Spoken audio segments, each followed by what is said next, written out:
কাঠুরিয়া ছিল। নিজের বলতে তার কেউ ছিল না। সে রোজই পাহাড়ের জঙ্গলে কাঠ কাটতে যেত।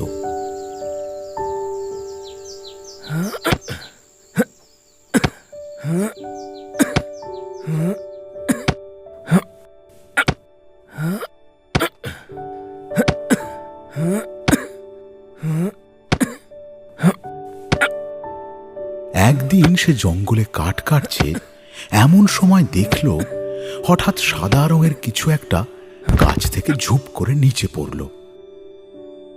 কাঠুরিয়া বুঝতে না পেরে এগিয়ে গেল। আরে, গাছ থেকে ওটা কি পড়ল? আরে, এটা তো একটা সারস পাখি।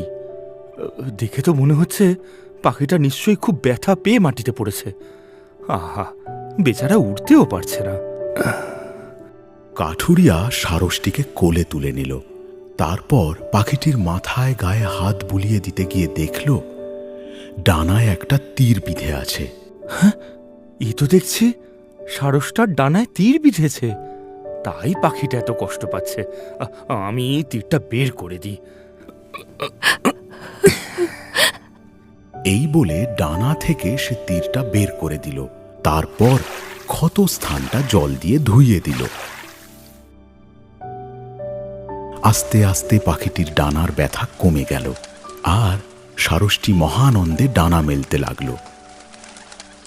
এরপর সারসটিকে হাতে তুলে কাঠুরিয়া পাখিটির মাথায় হাত বুলিয়ে দিল আর বলল, খুব সাবধানে উড়বে, বুঝলে?